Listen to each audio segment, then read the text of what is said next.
Good morning, everybody, and welcome to today's edition of Boredom Busters with Lincoln Children's Museum. Today is Sunday, June 7th, and today we are continuing with that fun dinosaur theme. Now today, instead of learning about the dinosaurs themselves, we are going to be learning about paleontologists. Paleontologists are the people that study dinosaurs and all other life forms from before humans were around. Now, paleontologists, there are so many different areas of study. There's paleobotany, where you study fossilized plants. You can also study paleosols, which are very old soils. You can study dinosaurs. You can study just about anything from way back. And there's so much to learn. I took some really fun classes and learned a lot about prehistoric life. Now, if that's something that you're interested in, there is a lot to learn. There are people that know a lot that you can learn from them, but there's also so much that people just don't know yet, because fossils are usually found deep underground, and it can be hard to get to them. So today, our printable, we have Kazoo, and Kazoo is a paleontologist. Look at him there. He has his tools and his hat. Now, let's see here with Kazoo. He has all of his steps of how to get ready to do a dig, but they're in the wrong order. If Kazoo did them in the order that he has listed here, it just wouldn't make very much sense. Can you help Kazoo get those items in order so that he can do everything correctly? Also, how many bones is Kazoo finding in each of these piles? It looks to me that each pile or each hole has a different number of bones. How many bones are in each hole? Now, our book recommendation today, it's a fun story called If the Dinosaurs Came Back by Bernard Most. It is an imaginative tale. What do you think would happen if the dinosaurs came back? So this story is inspired by that idea. So before you listen to this book, you think about it. What do you think would happen if the dinosaurs came back? Now, for our video recommendation today, we have Jessie with SciShow Kids is here in Dig Into Paleontology. Oh, and you know, I don't see Squeaks anywhere on there, but there is her friend Dino, the bird. Because did you know that the most closely related living animal to actual dinosaurs are birds? And if you've ever seen a bird up close, maybe a chicken or a robin, if you look at their feet, you look at those claws and the way that their skin looks, you can definitely see the family resemblance from birds to dinosaurs. And our fun song recommendation today is the Paleontologist song. Nope, you've got some dinosaurs all playing different instruments. It is a catchy tune, so cue it up, press play, and with no time you will be singing along and dancing. Now, I have a couple activities for you today all about paleontology. So our first one, let's come on over here. Now, this activity, it gives you, we have a recipe for you that you can use. I'm going to do it a little bit differently because this is not ordinary sand. This is actually all kinetic sand in here. So I have access to large amounts of kinetic sand. Now, you probably don't have this much kinetic sand, so we have a recipe for you. It's a pretty simple recipe. It is linked for you here. but it is, see, all you need, it's wheat flour, cornstarch, salt, brown sugar, and a little bit of water. You mix it all together and you end up with a mixture that looks and feels quite a bit like kinetic sand actually. But since I have the kinetic sand, I thought I would use that. So the things you need is your sand, whatever kind you're using, a container. I'm going to use this little Tupperware container. You can use a full-sized loaf pan, and the recipe that we have, it does make enough for a full-sized loaf pan.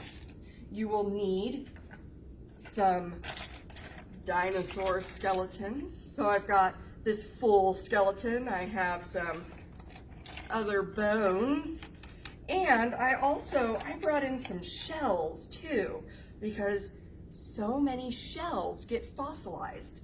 Now, when something is fossilized, it happens usually after all of the soft parts of the body have decayed and rotted away. So we all have a skeleton inside of us.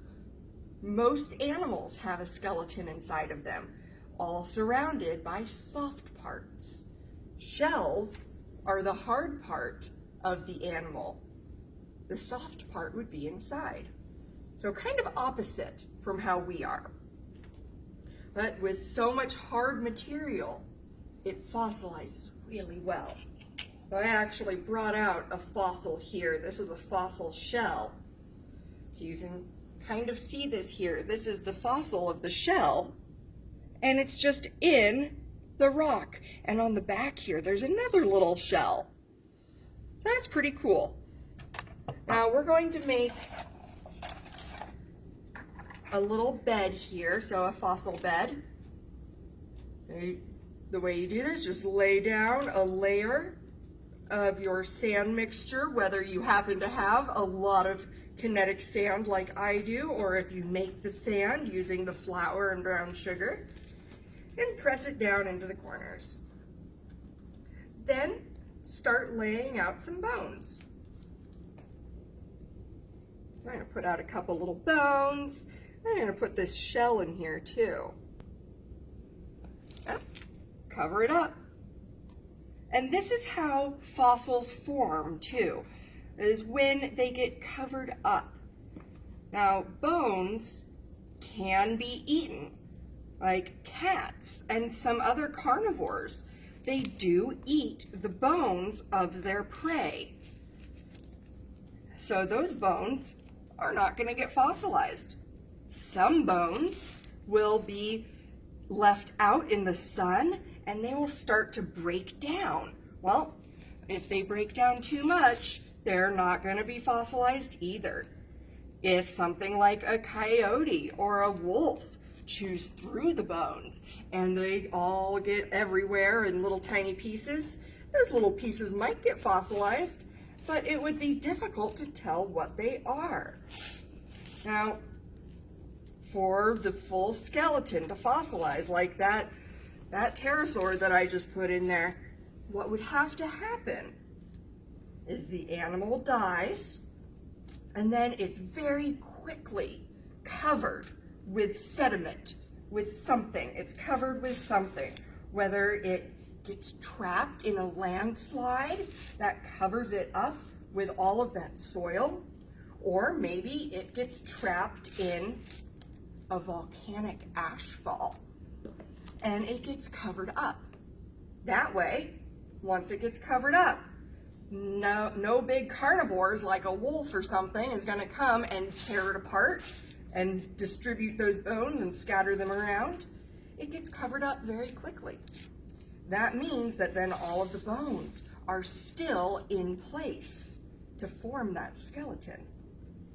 And it takes thousands and thousands and thousands of years, sometimes even millions of years, before it is turned into a fossil. Now, I'm just going to fill this all the way up to the brim here so that it makes it easier for dumping it out. So now that it's full, those bones are covered. All right, now we're going to flip it out. And let's see how I did here. There we go. There is our brick. Now we need to have some paleontologist tools. So paleontologists will use a rock hammer. They'll use brushes. They also use things like dentist's drills, but this is not hard enough to need a drill for. So if you have a little hammer, you can hammer on the back to get the chunks out. So we're gonna get some chunks out, and then when we start seeing ooh, I hit a bone or something. So you want to be really careful when you're a paleontologist. If you start seeing something, you want to just scrape off around it, because you don't want to damage the bone, because it might be the only one of its kind. Now, paleontologists use brushes. Now, the bristles on a brush, they can be softer, they can be firmer, but this might seem a little silly. Paleontologists also use toothbrushes because those bristles are nice and firm. You can brush away material from around your fossils. And there it's coming out. Oh, that's one of the shells that I buried. Yeah, look at that. So brushes, old toothbrushes. You're not going to use the one you're using now, or your brother's or your sister's or your mom's. See if there's an old toothbrush in your house somewhere that you can use. And look at that. And you can start to pull them out. And the great thing about this activity, as soon as you're done, you can make a new one. It will go right back together. And I got impatient. I wanted to see everything. There it is. And then this is also kind of interesting.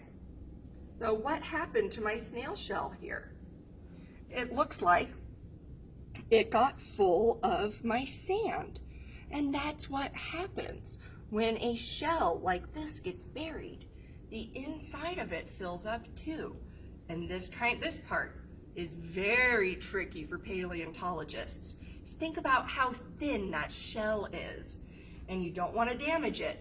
So you might want to take a chopstick and you can sharpen it in a pencil sharpener to make a finer tip on it to scrape away that sand and clean that out so you can learn about the thickness of the shell, and you can see how deep that hole is. So have fun with this project. Now I have a quick art project for you today as well. And for this one, you're going to need watercolor paints, a white crayon, and the outline of a dinosaur. We have linked to Saturday's post. We have those outlines linked when we made those printed with the connecting blocks. Now, there are 4 different pictures attached to Saturday's post. I have a couple here. Now, again, you can draw your own. I would recommend doing it in pencil and going over those lines when you're happy with it with a permanent marker, because we're going to be getting it wet. So before I start anything, I always like to make my watercolors nice and juicy. So I'm going to get some water, put it down. I'm not sure what colors I'm going to use, so I just put that water onto all of the colors in my paint palette. Now, you can find recipes online to make your own cake paints like this. That's pretty neat. You can also buy them at the store. And if you have liquid watercolors, those work also. All right, there we go. Nice and juicy. Now, I'm going to take one of my pictures here, and with my white crayon, I'm going to draw the bones where I think the bones might go. So this is kind of reverse of what paleontologists do, right? Because here, you have what it looks like on the outside, but you don't have what it looks like on the inside. A paleontologist only has what it looks like on the inside, and they have to guess. They have to figure it out. It's not guessing, because they're using knowledge to come to a conclusion, to figure out what the body shape was like.